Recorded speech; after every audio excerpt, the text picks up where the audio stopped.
एवं उनके अधिकार पर स्पष्ट जानकारी रखने वाले श्रीमान ग्लैडसन डुंगडुंग आज के आदिवासियों को आईना दिखाने का काम कर रहे हैं। अपने जीवन में संघर्ष की विभिन्न पराकाष्ठा में खड़े उतरते हुए छोटा नागपुर के छोटे हिस्से को आदिवासियों के हक के लिए हमेशा तैयार रहते हैं। आप हैं एक भारतीय मानवाधिकार कार्यकर्ता, शोधकर्ता, लेखक, प्रेरक और सार्वजनिक वक्ता हैं।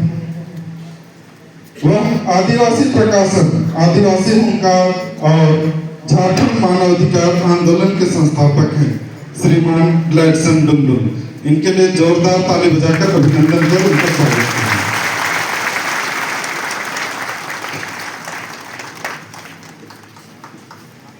सम्मेलन में विशेष रूप से मुझे आपके यहाँ तक आमंत्रित करने के लिए डीन फादर कंचन तिर्की, अभी हमारे बीच ऑलरेडी अपना वक्तव्य रख चुके फादर अजय, और जितने भी पुरोहितगण यहाँ पर उपस्थित हैं, हमारे कैथोलिक सभा के बाबा लोग हैं, माताएं, धर्म बहनें, और आप सबों को मेरे तरफ से जय श्री और झारखंडी जोहार।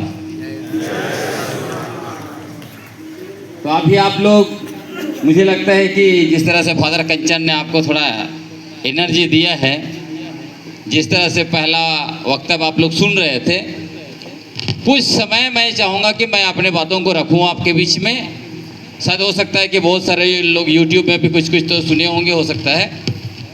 और उसके बाद मैं चाहूँगा कि आप भी अपने तरफ से कुछ प्रश्न उठाएं, कुछ आपको असहमति हो, कुछ विचार हो, सबको उठाएं ताकि हम लोग उसको चर्चा करें।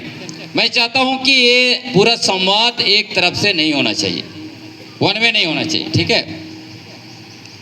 तो अभी जो मुद्दा जो दिया गया है कि अभी हमारा जो वर्तमान चुनौती और उसके साथ साथ हमारे जो अधिकार हैं, उस पर मैं अपनी बात आपके पास रखूं। तो यदि अभी हम देखेंगे मतलब पूरे ये जो सेंट्रल इंडिया में आप कहें, खासकर झारखंड, छत्तीसगढ़, उड़ीसा, मध्य प्रदेश, ये पूरे इलाके में हम लोगों के लिए सबसे बड़ी चुनौती जो खड़ी की गई है वो है हमारी मूल आदिवासी पहचान। विगत लगभग 25 वर्षों के अंदर आप देखेंगे तो वैसी ताकतें जिनके पुरखे खुद विदेशी थे, जो खुद यूरेशिया से आए हैं भारत, वो यह बताने की कोशिश कर रहे हैं कि जो आदिवासी ईसाई धर्म को मानते हैं वो अब आदिवासी नहीं रहे, वो विदेशी हो गए हैं।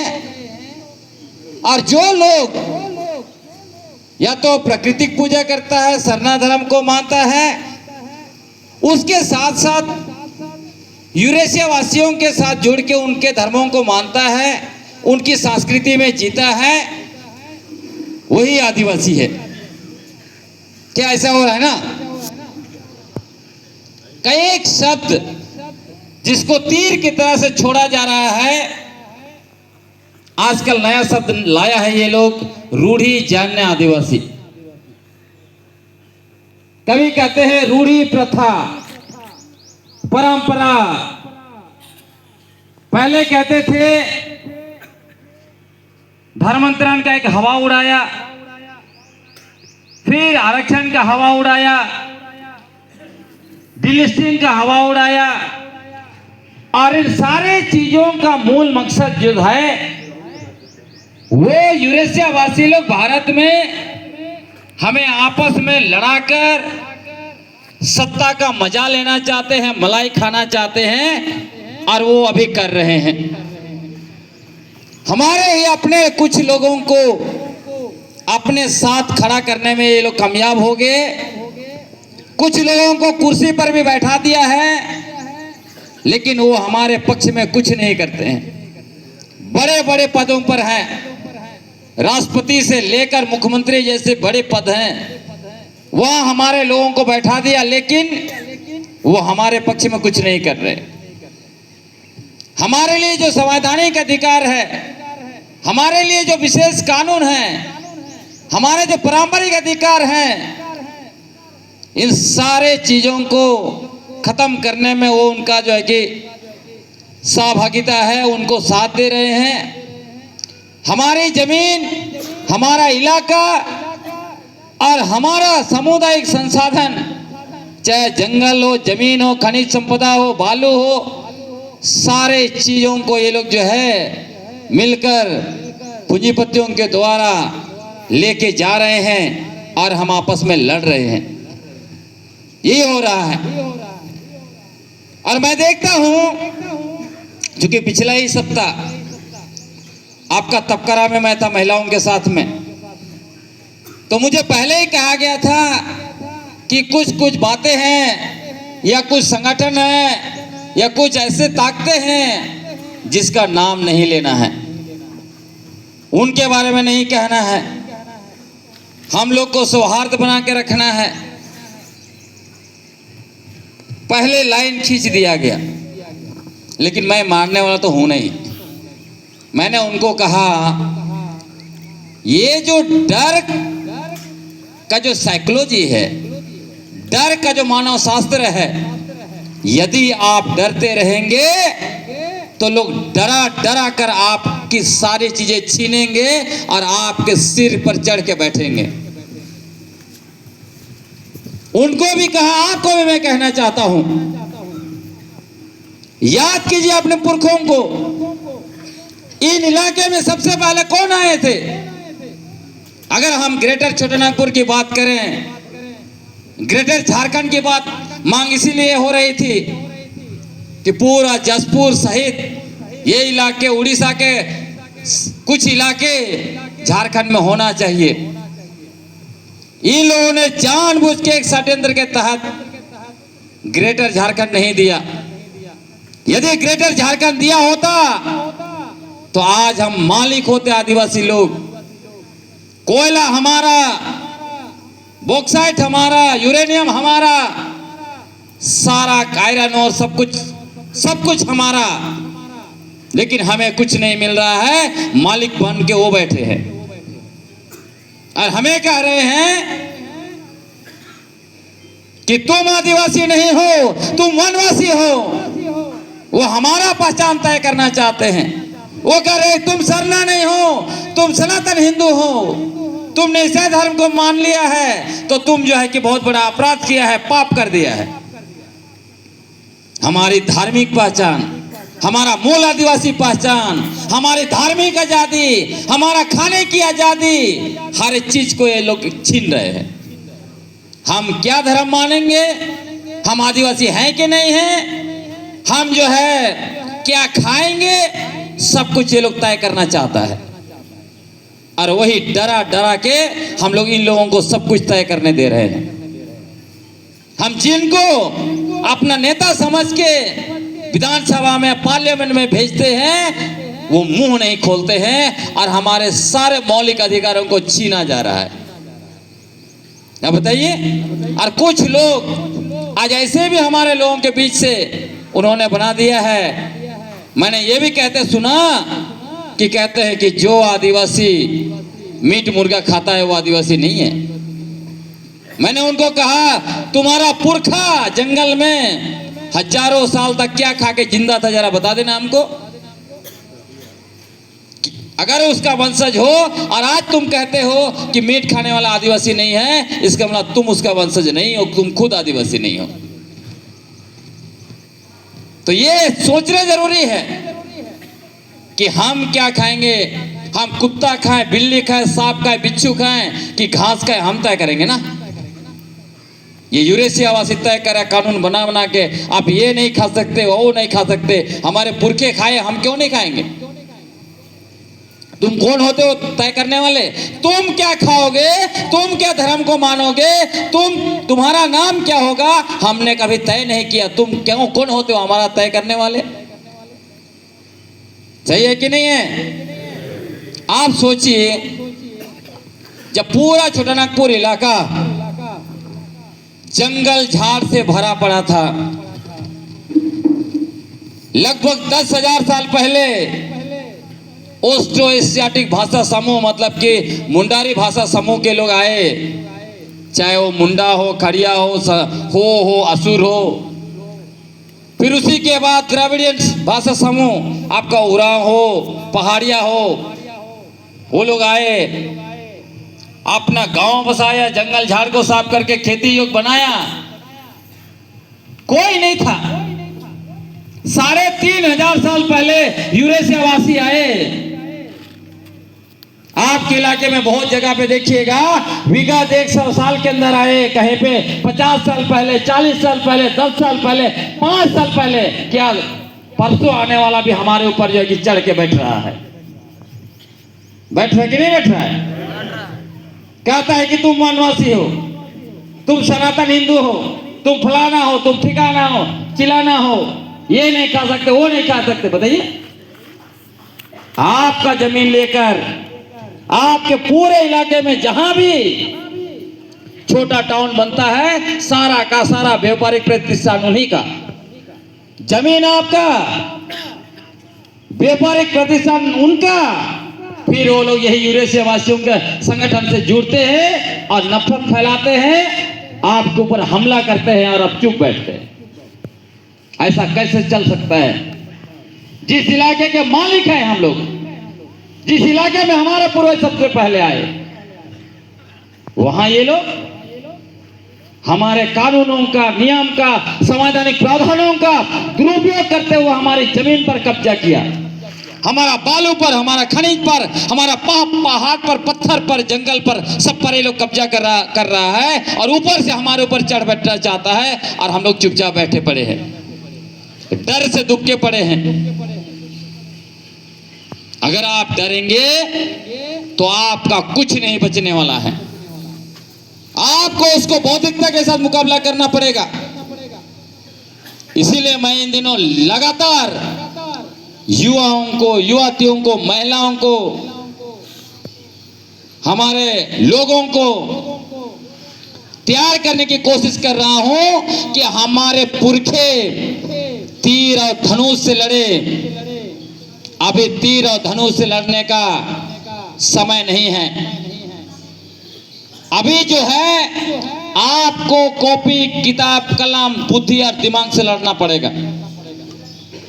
संवैधानिक प्रावधान आपके पास है, कानून आपके लिए एक से एक बनाए गए हैं।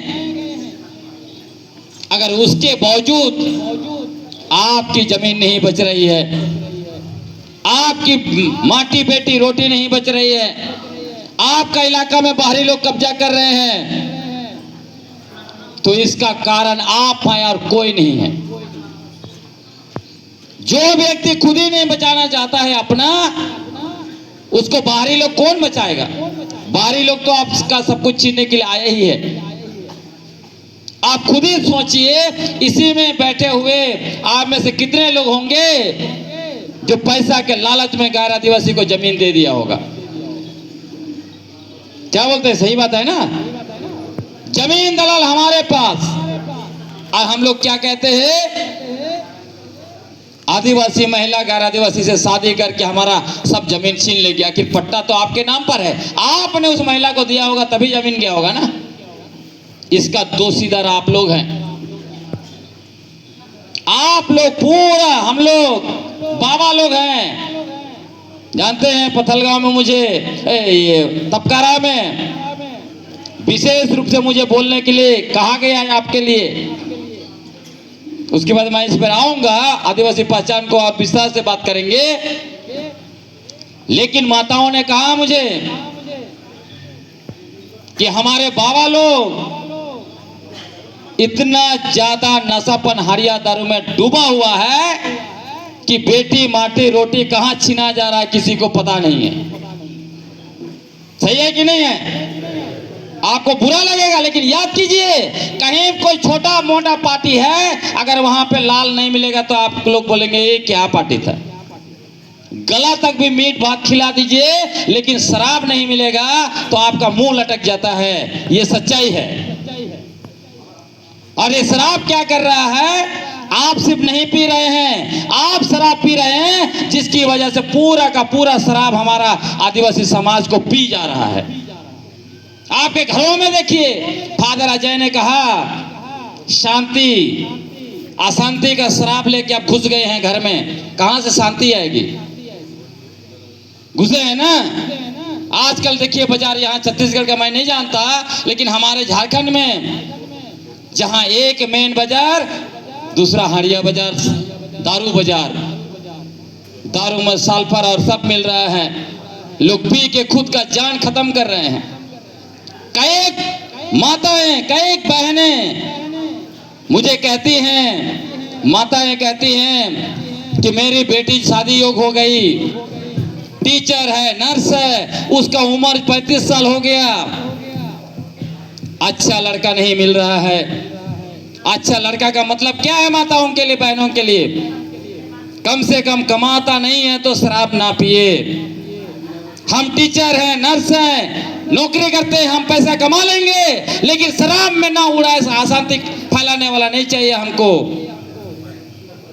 वो लोग कहते हैं कि नहीं पीने वाला तो नहीं मिलेगा, तुम इतना घूमते हो, कम पीने वाला लड़का तो ढूंढ दो हमारे लिए। क्या थर्मामीटर बनाऊं मैं कि कौन लड़का कम पीता है उसको चेक करने के लिए? देखिए, हम लोगों को बहुत चिंतनीय विषय है। 1928 का ओलंपिक, जो भारत को पहला गोल्ड मेडल दिया, उस इंडियन हॉकी टीम के कैप्टन मरंगम के जयपाल से मुंडा हुआ करते थे। आज उस हॉकी टीम में अगर हम एक दो लड़कों को छोड़ दे उड़ीसा का, तो कोई लड़का नहीं है। मुंडा लोग तो एक भी नहीं है, उरांव लोग एक दो टिमटिमाता दिख रहा है, हमारा खड़िया लोग भी नहीं है। क्यों? जबकि दूसरे तरफ इंडियन हॉकी टीम की बेटियों का जो टीम है, उसमें कैप्टन जो है क्या हमारा सिमडगा का खुद हमारा खड़िया बहन। कम से कम 6 ऐसे लोग हैं जो हमारे झारखंड से खेल रहे हैं, सोचिए। लेकिन लड़का लोग गायब कहाँ हो गए? जब आप छोटे से शराब पिएंगे तो आपका स्टेमिना रहेगा शरीर में। शराब पीने की वजह से हमारे यहाँ बच्चे पैदा नहीं हो रहे हैं, याद रखिएगा। छोटा मोटा चीज नहीं हो रहा है। कई ऐसे बाबाओं को मैं जानता हूं जो कितना मेहनत से पढ़े लिखे, पैदल जाते थे स्कूल और कॉलेज। अभी आप उनके लिए गाड़ी घोड़ा सब कुछ दे दिया बच्चों के लिए, लेकिन पैदल जाते थे, मेहनत किया, नौकरी लिया। पीने की वजह से ड्यूटी नहीं जाते हैं, सस्पेंड हो गया, नौकरी भी गया, पेंशन भी गया, सब गया। क्या मतलब है? कई लोग पीने की वजह से घर में लड़ाई झगड़ा, पत्नियों को काट दिया, मार दिया, ये सिलसिला भी चल रहा है।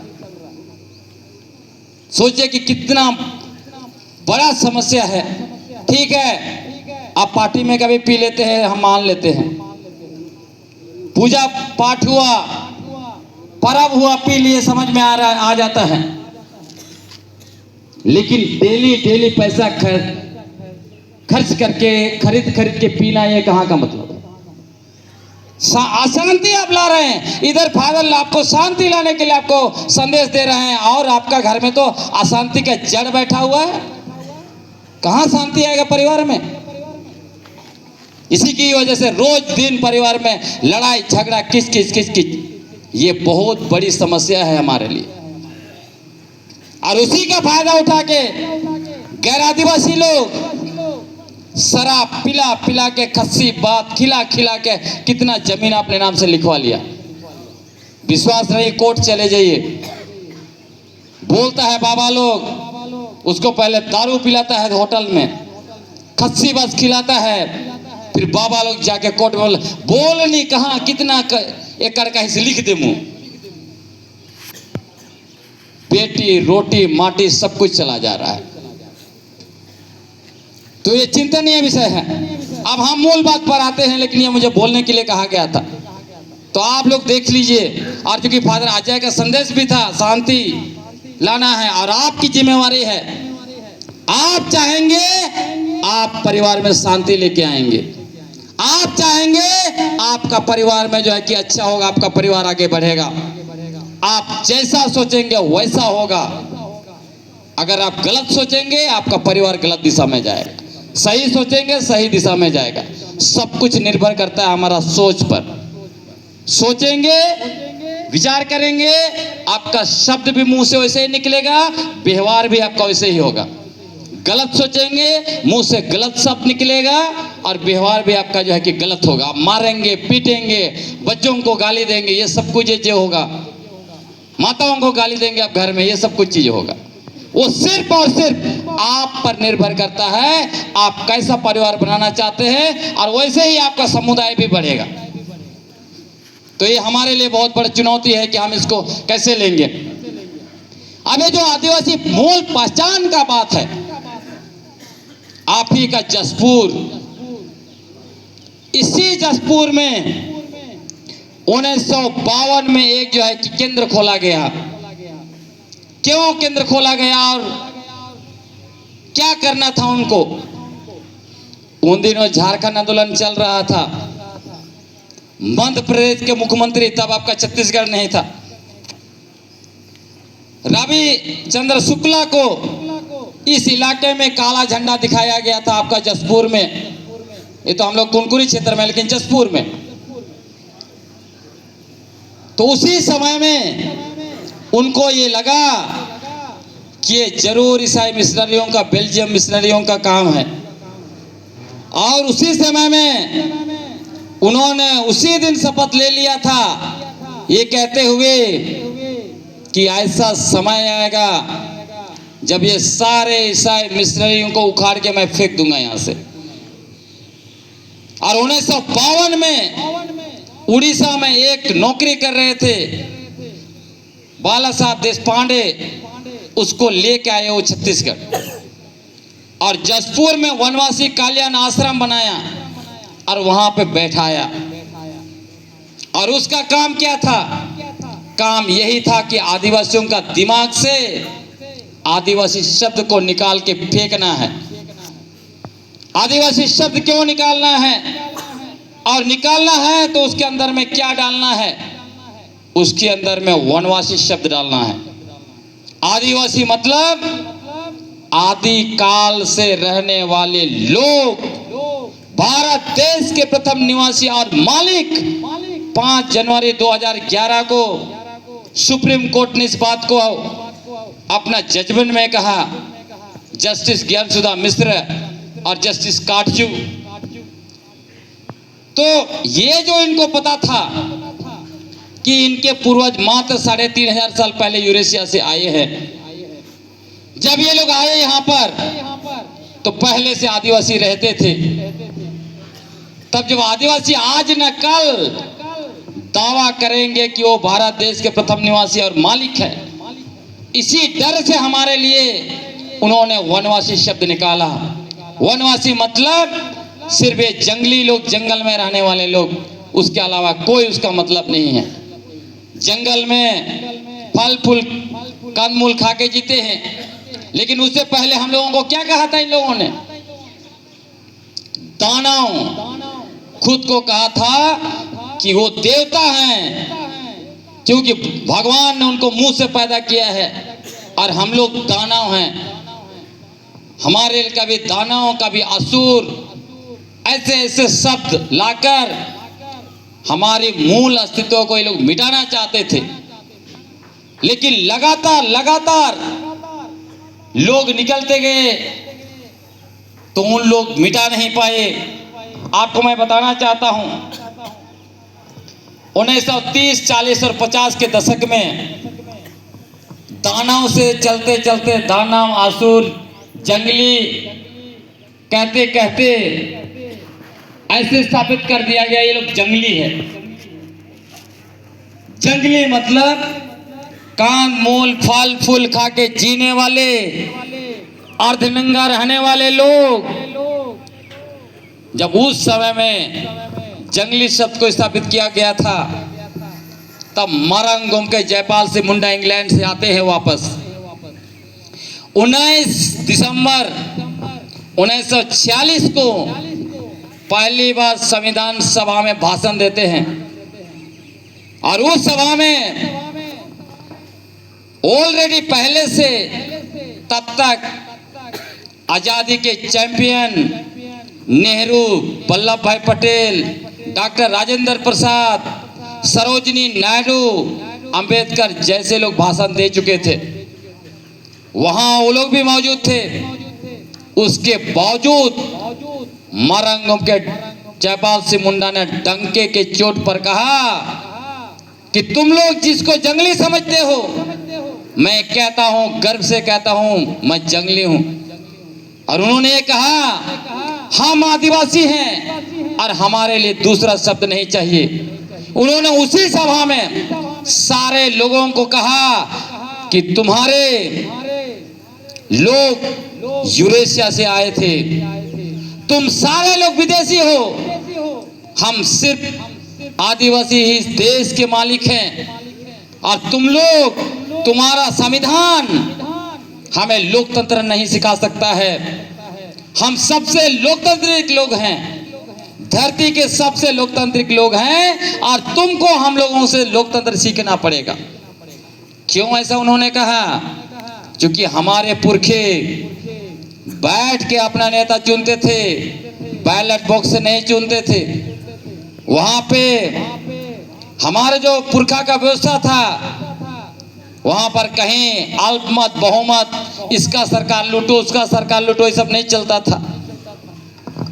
और उतना ही नहीं, जब 10 लोग खेत जोत रहे हैं, बीच में रोक के भी कहते हैं इधर से जाएंगे उधर से जाएंगे कि आज के लिए इतना हो गया। महिलाएं रोपा रोप रही तब भी बात कर रही हैं, साथ में निर्णय ले रही हैं, जंगल में भी वो जा रही तब भी वही हो रहा है। तो ये जो जीवंत डेमोक्रेसी, लोकतांत्रिक व्यवस्था हमारे जीवन में, हमारे रग रग में बसा हुआ था, अभी भी है। इसी को उन्होंने इन लोगों को कहा। लेकिन आज देखिए, हम लोग अपनी व्यवस्था खुद छोड़ दिए। क्यों छोड़ दिया? क्योंकि दिक्कू लोगों को पता चल गया कि ये लड़ाकू लोग हैं। इन्होंने आर्यों की गुलामी स्वीकार नहीं की, इन्होंने मुगल के सामने घुटना नहीं टेका, इन्होंने अंग्रेजों को नाको चना चबा दिया। ये अपने इलाके में घुसने नहीं देंगे, शासन करने नहीं देंगे। इसलिए आदिवासियों को मानसिक रूप से गुलाम बनाओ, और जैसे ही मानसिक रूप से गुलाम बना दिया जाएगा किसी को, वो अपने से कुछ नहीं कर सकता। एक दो उदाहरण से समझिए। अगर एक घोड़ा को आप बचपन से बांधिए एक खुट्टा में, बाद में उसको एक कुर्सी में भी बांध दीजिए, कुर्सी को खींच के कभी नहीं ले जाएगा, क्योंकि उसका सबकॉन्शियस माइंड में घुस गया कि वो बंधा हुआ है, वो वहां से मुक्त नहीं हो सकता। उसी तरह हमारे दिमाग में भी यही डाल दिया गया कि कैसे इनको गुलाम बनाया जाए। उसको दूसरा उदाहरण के रूप में समझिए। खेल में आप सोच लीजिए, 2 टीम खेल रही है। खेलने से पहले एक टीम ने पहले सोच लिया कि दूसरा टीम में बहुत बड़ा बड़ा स्ट्राइकर है, उससे हम जीत नहीं पाएंगे, वो कभी जीत नहीं पाएंगे। जब उनको गोल मारने का जरूरत पड़ेगा, उनका पैर नहीं चलेगा। गोल बचाने की बारी आएगी तो अपना ही गोल पोस्ट में गोल मार देंगे। ये होता है मानसिक गुलामी। अभी हम वही कर रहे हैं। इन्होंने क्या कहा? आदिवासी मतलब अनपढ़, जाहिल, गंवार, घटिया, असुर, दानव, नीच। परिणाम क्या हुआ उसका? हम अपनी भाषा छोड़ रहे हैं, हम अपना खान पान, अपना पहनावा, अपना जंगल झाड़, सब चीज को छोड़ के शहर की ओर भाग रहे हैं। ये कर रहे हैं ना। अब देख लीजिए, आपके यहाँ नहीं होता होगा, मेरे झारखंड में आइए, आपके बहुत रिश्तेदार होंगे, देखिए क्या हो रहा है। जिनका गांव में जंगल के बीच में 25 एकड़, 30 एकड़, 40 एकड़ जमीन है, नौकरी लग गया, टाउन में 10 डिसमिल 20 डिसमिल जमीन खरीद लिया, वहां बाउंड्री बना लिया, बिल्डिंग बना दिया, वो खुश है। जंगल का 20, 25, 30 एकड़ जमीन छोड़ दिया, इसलिए उनको लगता है कि जंगल में तो जंगली रोग रहता है। अगर हम जंगल में रहेंगे तो हमारा परिवार जंगली हो जाएगा। अपने बच्चों को जंगल नहीं भेजते, अपने बच्चों को खेत में नहीं भेजते। आप में जितना भी अफसर होंगे यहाँ बैठे हुए हैं, कि आप अपने बच्चों को खेत भेजते हैं, जंगल भेजते हैं? आप कुल्लू मनाली और शिमला और नागालैंड और लंदन और कहाँ पेरिस भेजिएगा, सही बात है ना? लेकिन आप अपना खेत में नहीं भेजते हैं बच्चों को, आप जंगल नहीं भेजते हैं, क्योंकि आपका दिमाग में घुस गया जंगल में जंगली लोग रहता है। आप तो सभ्य हो गए, दिक्कों के साथ रहते रहते। मड़ुआ नहीं खाते हैं लोग, मड़ुआ उगाना कई जगह बंद कर दिया, उनके दिमाग में घुसा दिया गया मड़ुआ खाने से काला होता है आदमी। अब चाउमीन चिल्ली खा के चिल्ली बन रहे हैं, हो रहे हैं ना? चिल्ली बच्चे पैदा कर रहे हैं कि नहीं आप लोग? सही है ना? तो यही चिल्ली बच्चे पैदा कीजिए, चाइनीज बनिए। लड़का लड़कियां इधर से बाल इससे उड़ा रहा है, वो इससे उड़ा रहा है। लड़कियां फेयर एंड लवली बाल आयरन करा रहे हैं। वाह, पूरा आदिवासी समाज भाग जाना चाहता है, आदिवासी अपना पुरखा को छोड़ के। मैं माताओं का एक सम्मेलन में पूछा कि आप लोग फेयर एंड लवली लगाते हैं? बोलते हैं हाँ बिल्कुल लगाते हैं। कितने साल से लगा रहे हैं? कुछ लोग बोलते हैं 10 साल, 20 साल, 25 साल भी हो गया। तो मैंने कहा कभी गोरी हुए कि नहीं? बोलते अभी तक तो नहीं हो रहे हैं, लेकिन वहाँ टीवी में हीरो हीरोइन लोग बोलता है ना, कभी तो हो ही जाएंगे। ये मानसिक गुलामी है। आपको भगवान ने जो चमड़ा दिया वो कभी नहीं बदलेगा। अगर आप जो लोग को लगता है कि हम क्रीम लगा के गोरे हो गए, जंगल आइए ना, 1 महीना रहिए, उसके बाद देख लीजिएगा असली चीज वापस आ जाएगा। सही है ना? तो ये जो मानसिक गुलामी है हमारी, जो बाजार ने बना के रखा हुआ है, दिक्कों ने बना के रखा हुआ है, हम सब लोग अपनी सभ्यता, अपनी संस्कृति, पुरखों का सब कुछ छोड़ के भागना चाहते हैं। मैंने निष्कलंका में बहुत सारा विज्ञापन देखा, पहले बहुत लिखते थे, आजकल नहीं लिखता हूँ। मैंने उसमें देखा कई विज्ञापन, आप ही में से कोई भी दिया होगा। बेटा बैंक में पढ़ता है, 5.5 फीट 6 फीट लंबा चौड़ा है, बैंक में नौकरी करता है, उसको गोरी सुशील कन्या चाहिए। मैंने जवाब में कहा जितनी सांवली काली लड़कियां उसको कब्र में डालो। आप ही ने पैदा किया हुआ है ना, आप ही ने पैदा किया हुआ है सांवली को काली लड़कियां, तो आपको सुशील कन्या चाहिए तो उनको कौन शादी करेगा? तो उसको कब्र में डालिए। सोचिए कितना मानसिक रूप से हम गुलाम हो चुके हैं। गैर आदिवासियों ने हमारे यहाँ रंग भेद लाया और हम भी वही कर रहे हैं। पुरखों का कहानी सुनिए। जब वो लड़की देखने जाते हैं क्या बोलते हैं? इधर मोर इधर आ गई थी, उसको खोजने आए। या बोलेगी अधिक समय मैंने सुना बच्चियां, हमारे बच्चे चल के इधर आई है, उसी को खोजने आते आते आपके घर में घुस गए। वो ये नहीं कहते हैं कि लड़की गोरी है तो सफेद बच्ची इधर आई है, लड़की सांवली है तो इधर जो है कि काली बच्चिया को खोजने आए। ऐसे बोलते थे वो लोग? नहीं बोलते थे ना। फिर ये रंग भेद हम लोग कहां से लेके आए? गोरा काला हैं, कहां से लेके आए? उसी तरह देखिए जितने बड़े अफसर हैं, क्या वो अपने रिश्तेदार जो सबसे ज्यादा गरीब है उसको अपना शादी में बुलाते हैं? देखिए आप ही लोग बोल रहे नहीं बुलाते हैं, आपको अनुभव होगा, मैंने खुद देखा है। आप सोचिए जो गांव में जो लोग रहते हैं कितने ईमानदार हैं, आज भी कितना प्रेम है उनके दिल में, कितनी शांति है उनके जीवन में।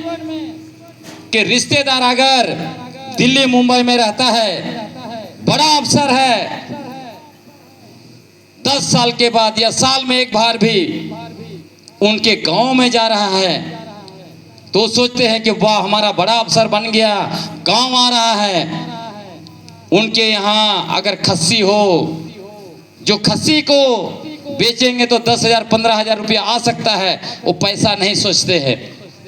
उस खस्सी को उनके लिए काटते हैं, खिलाते हैं, आनंद मनाते हैं। लेकिन वही रिश्तेदार जब टाउन में उसी अफसर के पास आता है, क्या वही व्यवहार हो पाता है? वो सोचता है कि इसके पास तो अच्छा कपड़ा भी नहीं है, जितना जल्दी वापस चल जाए उतना ही अच्छा है। शादी में दिखेगा तो कैसे अच्छा नहीं लगेगा, नहीं बुलाते। कहाँ से ये सब चीजें हम लोग लेके आए हैं? तो इधर सिर्फ प्रेम, दया, क्षमा, पड़ोसी प्रेम बोलने से नहीं होता है, जीना पड़ता है, जीना चाहिए।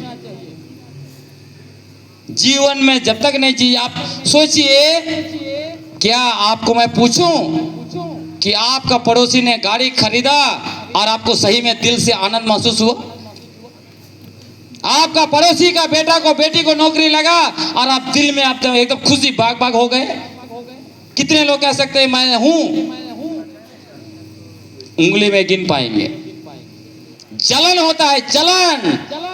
सिर्फ हम लोग पढ़ेंगे, इधर सुनते हैं पड़ोसी प्रेम, लेकिन जैसे पड़ोसी का बेटा बेटी को नौकरी लगा, जलन होता है दिल में। हम लोग कहते हैं जितना वो फलाना बेटी को लगा है ना, देखो ना दिक्कू के साथ भाग जाएगी 2 महीने में। गाड़ी खरीदा, हम लोग का दिल में जलन होता है, देखना ना एक्सीडेंट करेगा, बहुत दिखा रहा है। कहाँ गया पड़ोसी प्रेम भाई? कहाँ गया दया, क्षमा वगैरह वगैरह? मैं तो कह सकता हूं, मैं बहुत कोशिश करता हूं जीने के लिए। जब मैं पुणे में पढ़ता था, मैं याद करता हूं, जब लोगों ने, मेरे सहपाठियों ने जान गया कि जब मैं सिर्फ 12 साल का था, मेरे माँ बाप का एक साथ मर्डर कर दिया गया। जैसे ही लोग जान गया, बोलता है कि चलो खाली बता देना कि किसने मारा है, हम लोग उसको जो है कि सबको उड़ा देंगे। मैंने उनको कहा मैं इसके लिए पैदा नहीं हुआ। जिन्होंने मेरे माँ बाप को मारा है उसके लिए ऊपर वाला है, वो जो करना होगा करेगा। मेरे लिए उनके प्रति कुछ भी नफरत नहीं, बल्कि मैंने उनको आर्थिक रूप से ज्यादा मदद भी की। आप लोग कह सकते हैं पागल आदमी है कि जी जो माँ बाप जिसका माँ बाप को जो मार दिया उसको ही आर्थिक रूप से मदद कर, पैसा दे रहा है। लेकिन वही तो समझना है कि सचमुच में आप किसी को क्षमा कर सकते हैं जो आपको जीवन में सबसे ज्यादा तकलीफ पहुंचाया। तो फिर मैं इसमें नहीं जा रहा हूं, घूम फिर के मैं उसमें आ रहा हूं, क्योंकि बार बार फिर अजय फादर ने पहले लेक्चर दिया तो मुझे उस सब चीजों को भी लाना पड़ रहा है, ताकि हम लोग, क्योंकि हमारे पुरखे ये सब चीजों को कर चुका है, इसलिए मैं उस ओर इंगित कर रहा हूं कि हमारा पुरखा का रास्ता को हम लोग छोड़ के भटक तो नहीं रहे हैं। हमारा पुरखा का रास्ता से ही हमें न्याय मिलेगा, वहीं से हम अपने अधिकारों को ले पाएंगे। तो फिर मैं घूम फिर के आता हूं आदिवासी पहचान।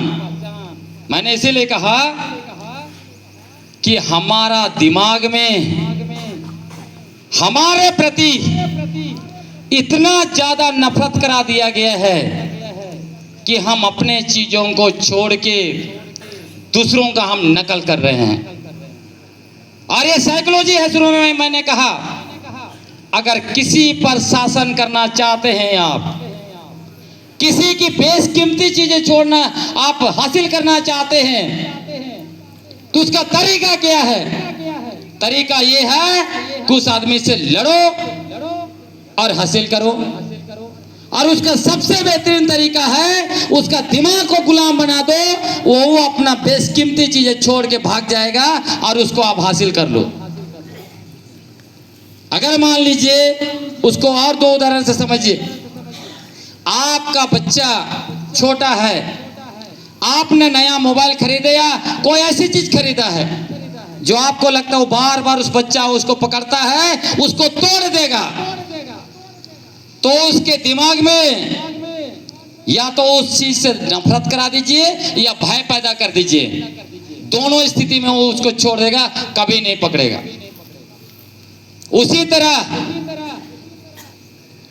जो भी लोग हैं उनके दिमाग में वही डालना है कि जो तुम्हारे पास है वो सबसे घटिया है, जो हमारे पास है वो जो है कि टॉप क्लास का है। लोग उसको छोड़ के हमारा घटिया किस्म को लेंगे, और यही वो हमारे साथ। हमें क्या कहा गया? आदिवासी मतलब अनपढ़, जंगली, नीच, घटिया, जाहिल, पिछड़ा। और उन लोगों ने कहा कि हम लोग सब हैं, हम आगे बढ़े हुए हैं, हम मुख्य धारा में हैं, तुमको यहाँ आना पड़ेगा। हम अपना सारा चीज छोड़ के भाग रहे हैं, उनके जैसा दिखना चाहते हैं, उनके जैसा पहनना चाहते हैं, सब कुछ उनके जैसा करना चाहते हैं और अपना सब कुछ त्याग देना चाहते हैं। हमारी जमीन, हमारी भाषा, पहनावा, रंग, रूप, खान पान, सब कुछ को त्याग कर हम शहर की ओर भाग रहे हैं। और जिन लोगों ने हमको मानसिक रूप से गुलाम बनाया, वो जंगल जंगल में अभी जमीन खरीद रहे हैं, पहाड़ों को कब्जा कर रहे हैं, नदियों को कब्जा कर रहे हैं, सब चीज को हमारा कब्जा कर रहे हैं।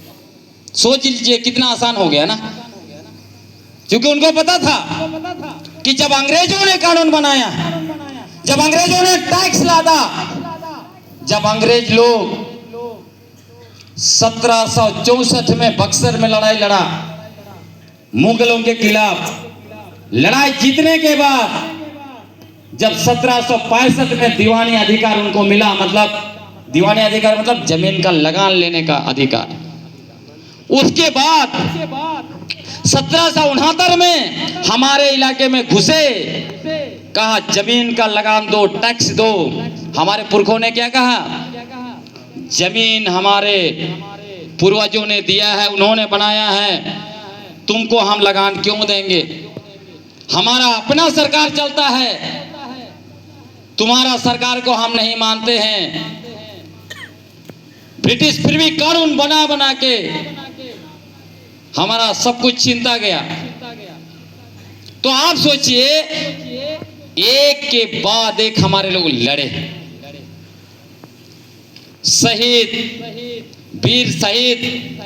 पहला जो वीर शहीद है भूमि समुदाय से आते हैं, रघुनाथ सिंह भूमिज, वहां से लेकर धरती आबा बिरसा मुंडा तक आइए, एक के बाद एक, एक के बाद एक, एक के बाद एक संघर्ष।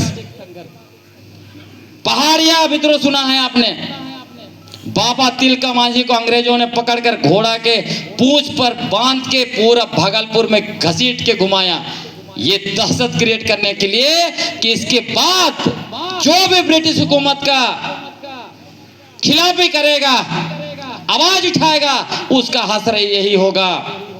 उसके बावजूद देखिए 60,000 संताल लोग 1855 संताल हुल में सखुआ का पत्ता घुमा के एकजुट हो जाते हैं और अंग्रेज को कहते हैं कि ये इलाके हमारे हैं, यहां तुम्हारा शासन नहीं चलेगा। ब्रिटिश फोर्स गोली चलाती है, हमारे लोग तीर धनुष चलाते हैं, लगभग 15 से 20,000 हमारे लोग मारे जाते हैं। जो लोग गोली चलाए वो लोग लिखते हैं अपने किताब में, कितने बहादुर आदिवासी नहीं देखा, हमारे पास बंदूक थी, वो जानते थे एक गोली लगेगा वो लोग मारे जाएंगे, उसके बाद जो तीर धनुष लेके सीना तान के हमारे सामने खड़े हो जाते थे। तो इसको जानते थे ये लोग, दिक्कू लोग। इसीलिए इन लोगों ने क्या किया, लड़ाई में इनसे नहीं सकेंगे, इनको मानसिक रूप से गुलाम बनाओ, इनको नीचा दिखाओ, तुम घटिया हो, नीच हो, अनपढ़ हो, गंवार हो, ये लोग सब कुछ छोड़ के आ जाएंगे हमारे पास। आज यही किए हम लोग, बहुत सारे लोग उनके पास गए, वनवासी भी कहते, सनातन हिंदू भी कहते, सब कुछ कहते। अब इसको थोड़ा और इससे समझते हैं, कुछ डीएनए रिपोर्ट है जिसके बारे में आपको पढ़ना चाहिए। ये लोग जो यूरेशिया से आए हैं, क्योंकि उसको आपको समझना है कि क्यों आखिर आदिवासी शब्द को खत्म करना चाहते थे। संविधान बना, मसौदा बना, संविधान का अनुच्छेद 13(5) में आदिवासी शब्द था।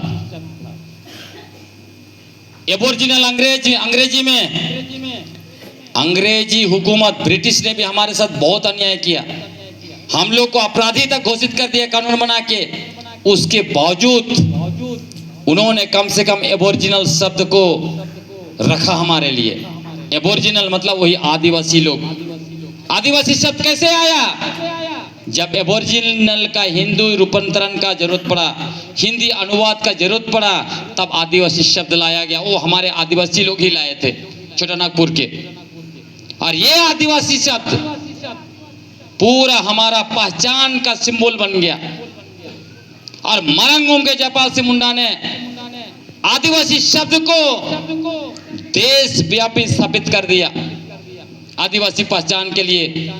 तब भी आदिवासी शब्द को उन लोगों ने, गैर आदिवासियों ने नीचा ही, घटिया ही घोषित करके रखा। आदिवासी मतलब घटिया, जंगली, अनपढ़, गंवार, ताकि आदिवासी लोग उसको छोड़े। और हमारा दिमाग से आदिवासी शब्द निकालकर वनवासी शब्द डालने के लिए विगत 75 वर्षों से राष्ट्रव्यापी अभियान ये लोग चला रहे थे। लेकिन हम लोग निरंतर इसके खिलाफ लड़ते रहे। आज इन लोगों को मजबूर होके पहली बार मैंने देखा ये आदिवासी शब्द का उपयोग कर रहे हैं। सोच लीजिए, अब ये लोग को आदिवासी शब्द से क्यों डर है? इनका थिंक टैंक को पूछा गया था, आर माधवन को, क्या आप आखिर आदिवासी के जगह वनवासी क्यों बोलते हैं? तो उन्होंने कहा आदिवासी बोलने से ये स्पष्ट हो जाता है कि ये लोग भारत के प्रथम निवासी हैं और हम लोग बाहरी हैं। इसीलिए हम लोग आदिवासी शब्द को खत्म करना चाहते हैं, आदिवासी शब्द को उपयोग नहीं करना चाहते हैं। पूरे शंकराचार्य ने डिमांड किया कि आदिवासी शब्द पर प्रतिबंध लगना चाहिए, डिक्शनरी से उड़ा देना चाहिए। सोचिए आदिवासी शब्द से कितना दहशत है। जब आप आदिवासी जैसे बोलते हैं, मैं फलाना आदिवासी, इनको एहसास करा देते हैं ये बाहरी हैं, आप इस मिट्टी के मालिक हैं, यहाँ पहली बार पैर रखने वाले लोगों के वंशज हैं। समझ लीजिए, इसीलिए उसको मिटाना चाहते हैं। अब जैसे मैंने कहा, संविधान से आदिवासी शब्द को हटाया। 1 दिसंबर 1948 को डॉक्टर भीमराव अंबेडकर ने संशोधन संख्या 491 के द्वारा उस शब्द को संविधान से हटा दिया। उस दिन मरंगों के जयपाल सिंह मुंडा संविधान सभा में नहीं थे। जैसे ही शाम को उनको पता चला, 2 दिसंबर 1948 को संविधान सभा में आकर उन्होंने कहा कि मैं जानना चाहता हूं कि डॉक्टर भीमराव अंबेडकर ने आदिवासी शब्द को क्यों संविधान से हटाया। अंबेडकर के पास कोई ठोस जवाब नहीं था। उन्होंने इतना ही कहा कि अछूत जैसे आदिवासी शब्द का कोई अर्थ नहीं है। वो डरते थे यदि आदिवासी शब्द संविधान में होगा तो आदिवासी लोग आज नहीं तो कल मांग करेगा कि भारत का प्रथम निवासी और मालिक हम हैं, भारत के सारे संसाधन पर पहला अधिकार हमारा होना चाहिए। इसीलिए उन्होंने तलवार चला दिया हमारी पहचान पर। और भारत सरकार यूएन जाके बोली कि भारत में कोई आदिवासी नहीं रहता है। तब डॉक्टर रामदयाल मुंडा यूएन में जाके बोले कि मैं उन 10 करोड़ आदिवासियों की तरफ से आया हूं ये बताने कि हम लोग 10 करोड़ हैं भारत में, आपको इंडिजिनस पीपल्स घोषित करना पड़ेगा। तब डर से भारत सरकार ने 2007 का आदिवासी अधिकार घोषणा पत्र में हस्ताक्षर किया है। तो ये आदिवासी पहचान कोई छोटी मोटी बात नहीं है। हमारी पहचान मिट जाएगी, सब हम खत्म हो जाएंगे, यही ये लोग चाहता है। आप सोचिए इन लोगों ने क्या क्या नैरेटिव बनाया था। जैसे मैंने, आप उसको भी समझिए, संविधान का 13(3)(5) से आदिवासी शब्द हटाया, क्या डाला उसके बदले? अंग्रेजी में शेड्यूल्ड ट्राइब। पूरा डिक्शनरी खोज के देखिए, शेड्यूल्ड ट्राइब का हिंदी ट्रांसलेशन क्या होना चाहिए? अनुसूचित जन होना चाहिए। उसमें जाति शब्द कैसे घुसा दिया? अनुसूचित जनजाति। और आपको कह रहा आप जाति सर्टिफिकेट दो। हम लोग वर्ण और जाति व्यवस्था का हिस्सा नहीं है। ये कहां घुसाना चाहता है हमें? वर्ण और जाति व्यवस्था में।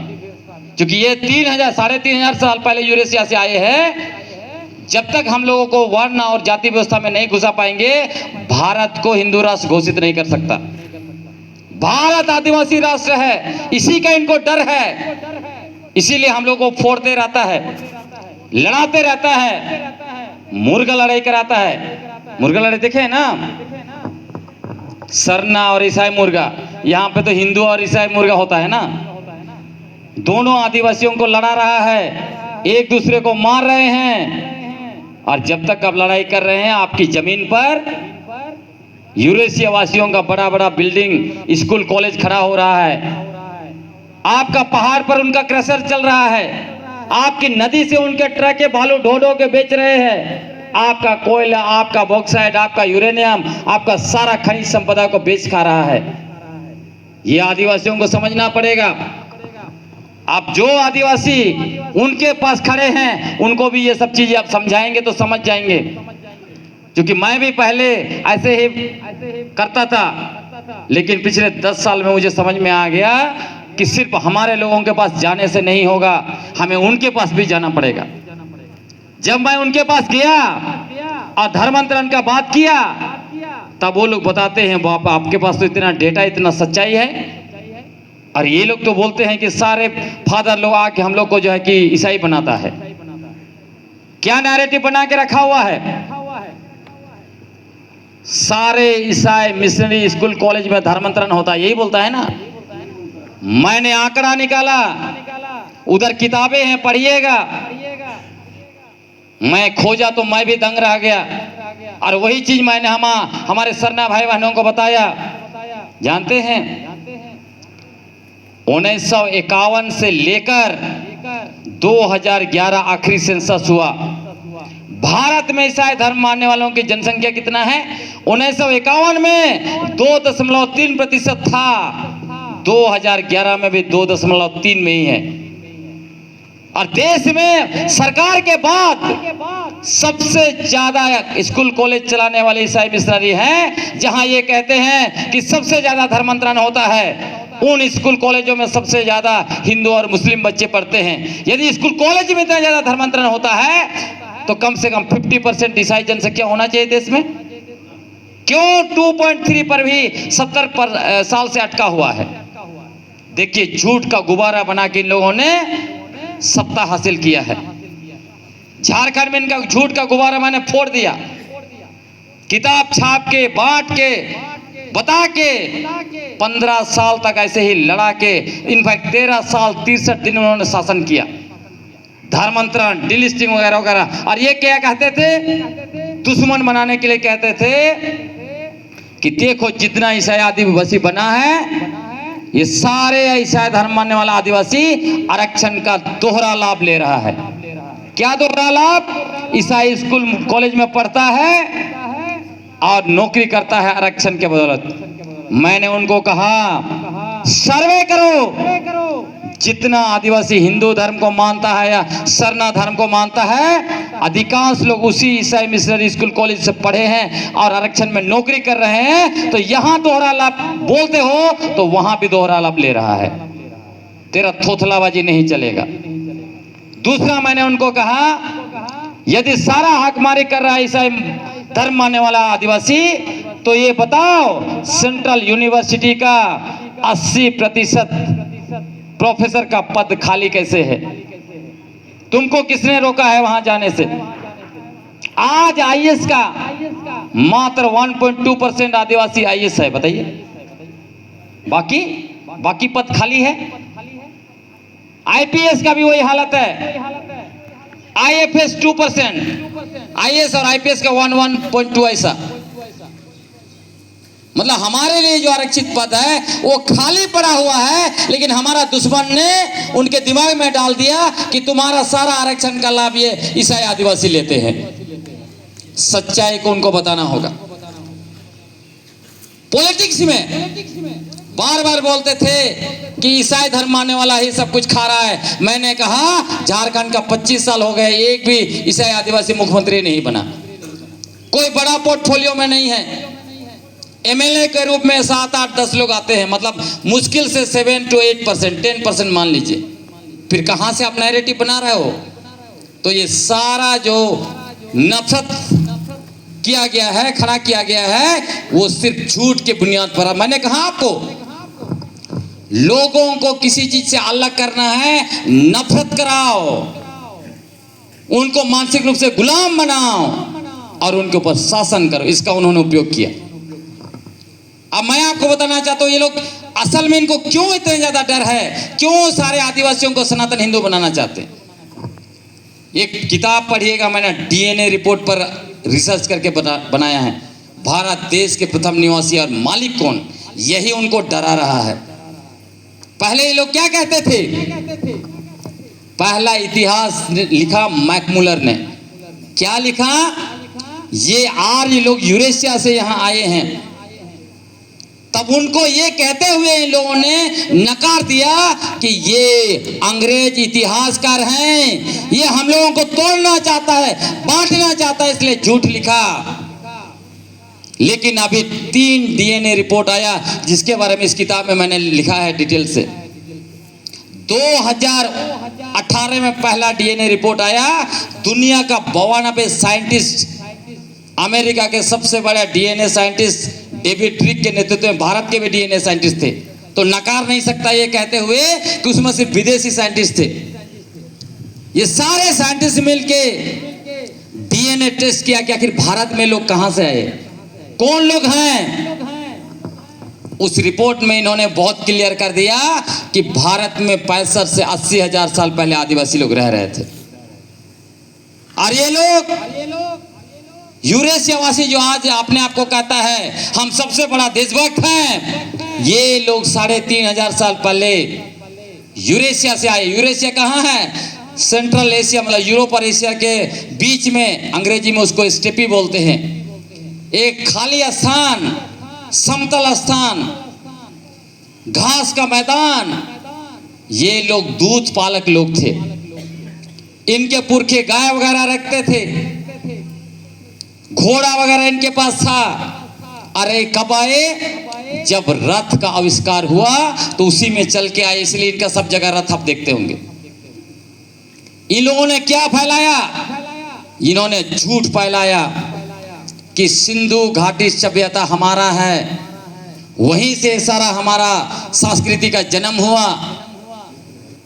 लेकिन दूसरा डीएनए रिपोर्ट आया 2018 में। कहां का डीएनए रिपोर्ट आया, वही सिंधु घाटी सभ्यता का बहुत बड़ा एरिया है, रखीगाड़ी। आप देखना चाहते हैं तो जाके देखिए। हिसार जिला में रखीगढ़ी एक जगह है, वो आपका हरियाणा में है, हरियाणा का हिसार जिला। जब खुदाई किया पुरातात्विक विभाग, भारत सरकार का पुरातात्विक विभाग, तो वहां पर एक कबरगाह मिला बहुत बड़ा, 61 कंकाल मिले, जिसमें एक परिवार का कंकाल मिला, मां, बच्चा और पति का। सबसे पुराना था 4,500 से 5,000 साल पुराना। तब डीएनए टेस्ट किया गया, तब ये आर्य का डीएनए R1A1 नहीं निकला। दक्षिण भारत द्राविडियन और आदिवासियों का, उसमें आप लोग का भी डीएनए है, उरांव लोगों का, वो डीएनए वहां पे निकल के आया। तब ये तो फ्यूज हो गए। क्या करेंगे, बसंत सिंधे एक साइंटिस्ट है, आरएसएस से जुड़ा हुआ, उसने रिपोर्ट बदलने की कोशिश की, लेकिन कैसे रिपोर्ट बदल पाएंगे अकेले। डेविड रिक अमेरिका गए, उन्होंने किताब लिख दिया, जाओ, दुनिया को पता चल गया। उसके बाद तीसरा डीएनए रिपोर्ट आया कैलिफोर्निया यूनिवर्सिटी का 2024 में। उसने भी कह दिया कि हंटर और गैदरर ही पहले रहते थे भारत में। हंटर और गैदरर कौन? तब यही सवाल आता है कि आदिवासी कौन है? आदिवासी कोई धार्मिक समूह नहीं है। आदिवासी धर्म से आप नहीं आदिवासी पहचान को कर सकते हैं। कौन है? जिनके पुरखे शिकार करके जीते थे, जिनके पुरखे कंदमूल फल फूल खा के जीते थे।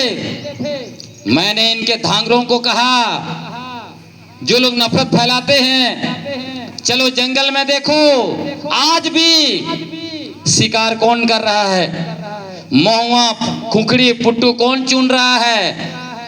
करेल कौन चुन रहा है? आप लोग चुनते हैं कि नहीं चुनते हैं? यही लोग आदिवासी हैं। ये ईसाई बन गया, फलाना बन गया बोल के आप तय नहीं कर सकते हो।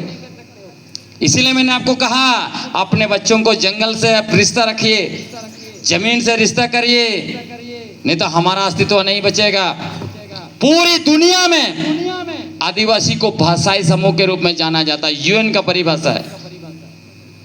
एथनिसिटी के रूप में जाना जाता है। हम अलग नस्लीय समुदाय हैं, हम एक सांस्कृतिक समुदाय है। और सरना पूजा, प्राकृतिक पूजा उसी संस्कृति का हिस्सा माना जाता है। और दो तीन चीज को मैं कह के खत्म करता हूं ताकि आपको सवाल कभी करने का मौका मिले। दो तीन शब्द खूब चलाया जा रहा है, उसको भी समझा देता हूं आपको। एक तो डीलिस्टिंग, डीलिस्टिंग का डर दिखाता है। देखिए छत्तीसगढ़ में चुनाव हुआ, डीलिस्टिंग का डर दिखा के सारे लोगों से वोट लिया। वोट लेने के सप्ताह बाद हंसते जंगल में अडानी को बैठा दिया और उन लोगों को पुलिस से पिटवाया जिन लोगों ने उनको वोट दिया था। गोंड लोग पिटवाया ना, क्या बोलते हैं? सच्चाई यही है। वो आपके नहीं है। मैंने उनको भी बताया, ये लोग सरना झंडा को बोलता है ये विदेशी झंडा, उखाड़ के फेंको। ये लोग कहता है कि सरना कोड का विरोध होना चाहिए। तो अभी हमारे सरना भाई बहनों का भी दिमाग खुल रहा है कि ये कहते हैं हम आपके हितैषी हैं, लेकिन असल में वो उनके हितैषी नहीं हैं। वो हमारा आदिवासी पहचान को मिटाना चाहते हैं, सरना पहचान को मिटाना चाहते हैं, हमारी जमीन, इलाका, प्राकृतिक संसाधन को बाहरी लोगों को देना चाहते हैं। तो इसीलिए ये सब करते हैं। ये जो डीलिस्टिंग का जो मामला है, डीलिस्टिंग स्पष्ट होना चाहिए आपको। संविधान का अनुच्छेद 341 में, संविधान का अनुच्छेद 341 और 342, 341 शेड्यूल्ड कास्ट के लिए है, 342 हमारे लिए है। ये लोग बार बार डिमांड करते हैं।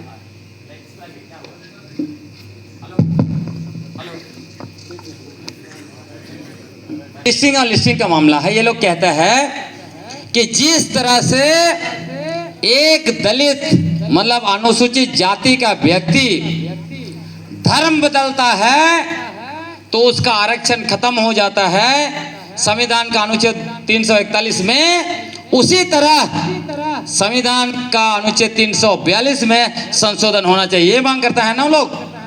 लेकिन इसका बेसिक समझिए, क्यों एक दलित व्यक्ति हिंदू धर्म को छोड़कर ईसाई धर्म को मानता है या मुस्लिम धर्म को मानता है तो उसका आरक्षण खत्म हो जाता है, और एक आदिवासी कोई भी धर्म को मानेगा तो उसका आरक्षण बरकरार रहता है। क्यों?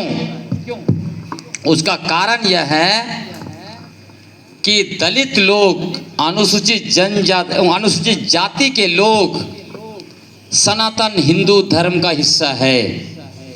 वो वर्ण और जाति व्यवस्था के तहत आता है। इसलिए यदि वो वर्ण व्यवस्था छोड़ेगा तो उसका आरक्षण खत्म हो जाएगा। लेकिन हम आदिवासी लोग वर्ण और जाति व्यवस्था से नहीं आते हैं, याद रखिएगा। हम लोग अलग नस्लीय समूह हैं, अलग सांस्कृतिक समूह हैं, अलग भाषाई समूह हैं। इसलिए धर्म बदलने से भी आरक्षण नहीं खत्म होता है। हमारा लिस्टिंग किस आधार पर हुआ है? नस्लीय समुदाय होने की वजह से हुआ, धर्म की वजह से नहीं हुआ। अनुसूचित जनजाति में सूचीबद्ध हमें धर्म के आधार पर नहीं किया गया है। लोकुर कमेटी 1965 का आप लोग देख लीजिए, पढ़िएगा, क्या बोलता है उसमें? 5 क्राइटेरिया है लोकुर कमेटी का। पहला बोलता है ट्राइबल ट्रेट्स। क्या होता है ट्राइबल ट्रेस्ट? वही जो मैंने कहा, हंटिंग और गैदरिंग। हमारे पुरखे शिकारी थे और संग्रह करता थे, जंगल में कंद मूल, फल फूल चुनना, खाना, शिकार करना, ये ट्राइबल ट्रेट है। ये लोग बोलते हैं सरना पूजा ट्रेट है, नहीं, ट्राइबल ट्रेट इसी को माना गया है। सरना पूजा जो है निश्चित रूप से एक संस्कृति का हिस्सा है, लेकिन असल ट्राइबल ट्रेट ये है, और उसको भी मैं बताऊंगा थोड़ा। उसके बाद दूसरा क्या बोलता है? आर्थिक रूप से कमजोर, पिछड़ापन। तीसरा, एक विशेष भूभाग होना चाहिए। अगर इस इलाके का छोड़ के आप असम भूटान चले जाएंगे तो मिलेगा आरक्षण? आपको नहीं मिलेगा।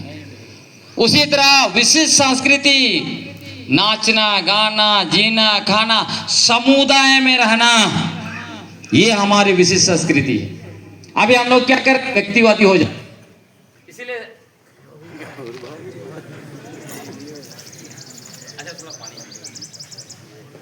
मैं कह रहा था कि डिलिस्टिंग जो है, लिस्टिंग चूंकि लोकल कमेटी के 5 क्राइटेरिया के तहत हुआ है, तो डिलिस्टिंग भी उसी तरह 5 क्राइटेरिया पर ही होगा।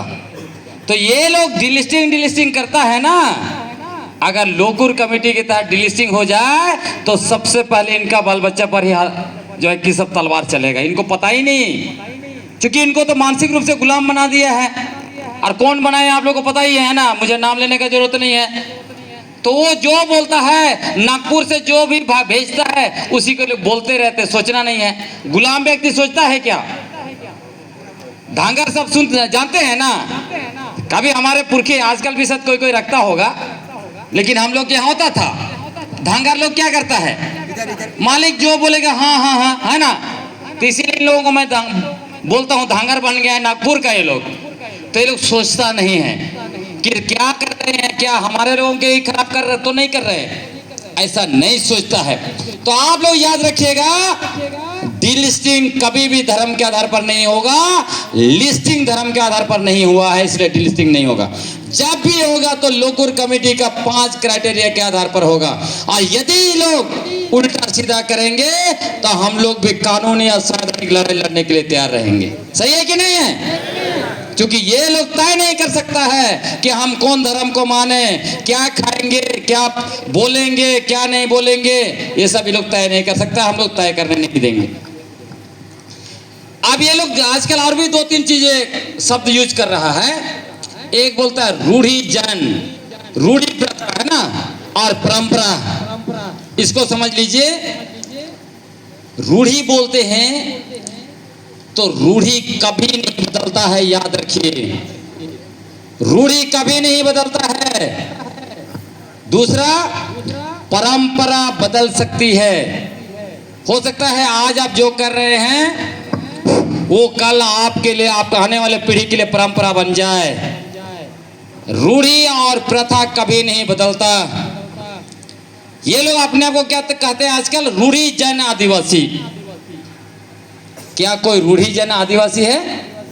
किसको बोलेंगे रूढ़ी जन आदिवासी? जो हमारा पुरखा जैसे 10,000 साल पहले, 50,000 साल पहले जीता था, वही रूढ़ी जन आदिवासी हो सकता है, वही रूढ़ी प्रथा हो सकता है, उसमें परिवर्तन नहीं होगा। दोनों चीज को थोड़ा समझाता हूं। जो लोग अंडमान गए होंगे आपको पता है, अगर भारत देश में कोई खुद को रूढ़ी प्रथा वाला बोल सकता है, कोई खुद को रूढ़ीजन बोल सकता है, तो है आपका ओंगे लोग, अंडमान निकोबार में रहते हैं, सेंटिनल लोग, जारवा लोग, ग्रेटर अंडमानीज लोग।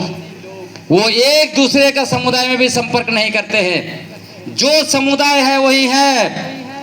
मतलब रूढ़ी जन आदिवासी या रूढ़ी प्रथा वाले वही हो सकते हैं जो काबिलायत जीवन जीता है। काबिलायत जीवन, हम लोग स्कूल जाते हैं, कॉलेज जाते हैं, ये सब हमारा नहीं है। हम हॉस्पिटल में इलाज कराते हैं, दवा खाते हैं, ये सब हमारा नहीं है। ये कपड़ा सब पहनते हैं, ये सब हमारा नहीं है। जो भी हम लोग चुनाव लड़ते हैं, मंत्री बन रहे हैं, कहीं पे एमएलए बन रहे हैं, वार्ड सदस्य बन रहे हैं, ये सब हमारा नहीं है। हम लोग जो बाजार में जाते पैसा पकड़ते हैं, ये सब हमारा नहीं है। ये सारे चीजों को छोड़ देना पड़ेगा।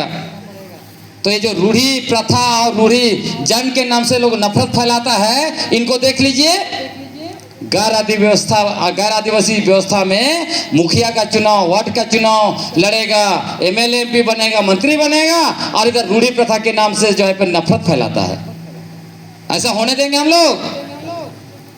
दूसरे तरफ बोलता है हम रूढ़ी जन हैं, आज जाके कुंभ नहाने जाता है, सिर से पैर तक सनातन हिंदू धर्म में डूबा हुआ है, सिंदूर लगा रहा है लंबा लंबा नाक से यहाँ तक, ताकि पति जो है कि जिंदा रहे, पूरा लंबा जिंदा रहे, उसको मरने ना दे।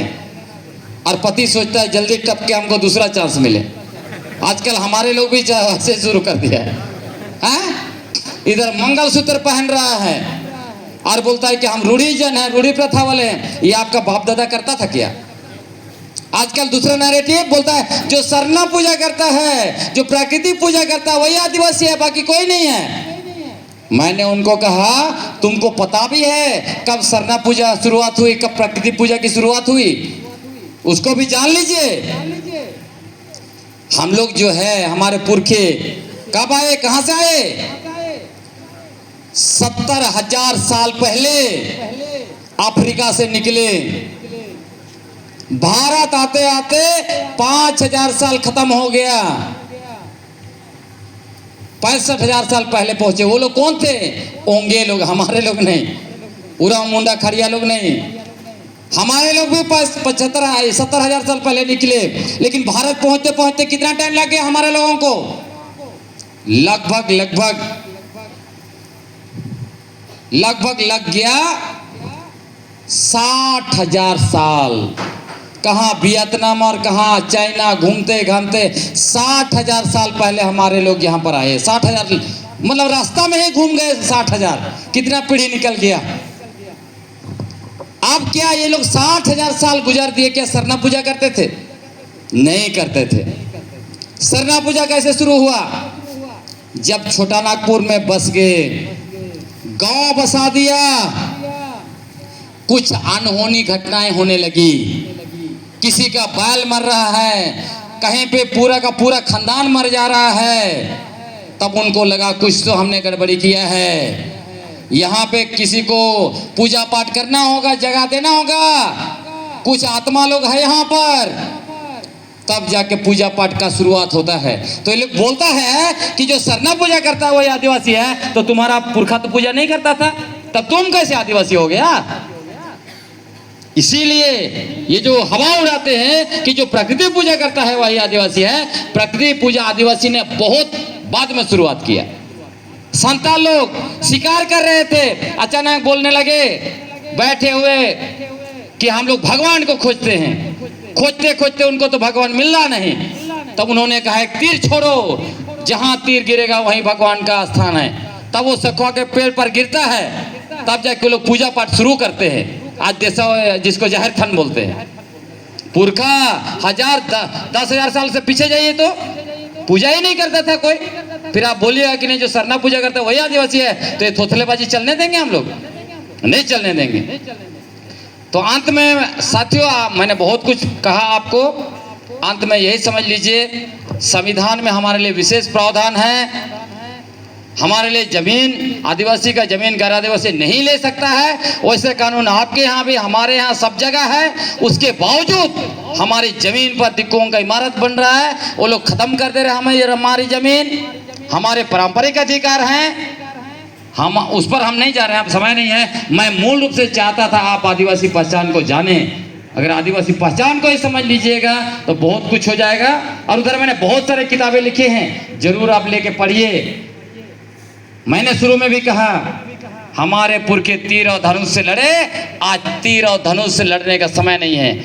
आज बुद्धि, दिमाग, कॉपी कलम से लड़ने का जरूरत है। मैं आपको कहता हूं, आप खुद देखते होंगे ये जितने भी यूरेशिया वासी और उनके धांगर मेरे सामने खड़े नहीं हो पा रहे हैं, क्योंकि मैंने इतना पढ़ा, इतना लिखता रहता, इतना बोलता रहता हूं, उनके पास कोई जवाब ही नहीं है। तो मैं अभी कोशिश कर रहा हूं ऐसे हर जगह पे हमारे आदिवासी लोग बने। हम झारखंड में तो आदिवासी फाइटर्स हमने शुरू कर दिया है कि हर महीना एक एक विषय पर ट्रेनिंग देंगे, हर महीना 2-2 दिन। तो इन लोगों को ऐसे तैयार कर देना है कि हमारे जैसे जिस दिन हजारों आदिवासी इनको मुंह तोड़ जवाब देने लगेगा, रंगासिया लोग भागना शुरू कर देगा। तो मैं चाहता हूं आप भी ऐसे लोगों को जुगाड़ कीजिए। कैसे ऐसे लोग हम तैयार करेंगे जो अपना इतिहास लिखेंगे?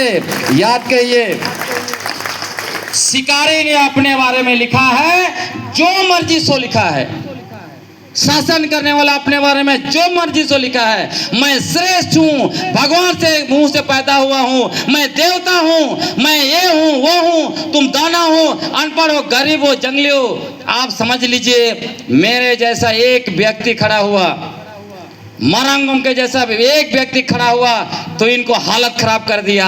जिस दिन हमारे हजारों लोग ऐसे खड़े होंगे इनका हालत क्या होगा। तो इसीलिए हमें अपने लोगों को इस तरह का तैयार करना है, ठीक है ना। तो आप खोजिए, यही बौद्धिकता से हम लोग इनको जाके टक्कर देंगे, टक्कर के हम लोग इनको मिट्टी में मिला देंगे। क्योंकि हम लोग का स्पष्ट है, हम भारत देश के प्रथम निवासी और मालिक हैं, हम आदिवासी हैं और गर्व से कहते हैं हम आदिवासी हैं। तुम हमारा आदिवासी त्याग नहीं करोगे, हम क्या धर्म मानेंगे, क्या खाएंगे, क्या पहनेंगे, कहाँ रहेंगे, कैसे रहेंगे, वो सब हम लोग तय करेंगे। हमारे पुरखे हमारे आदिवासी होने का सारा कुछ तय करके गया है। हमारे पुरखे आदिवासी थे, हम आदिवासी हैं, हमारा आने वाला पीढ़ी भी आदिवासी होगा। हमारे देश के मालिक है, प्रथम निवासियों के वंशज है। बहुत बहुत धन्यवाद। अभी कुछ सवाल होगा तो ले लेंगे।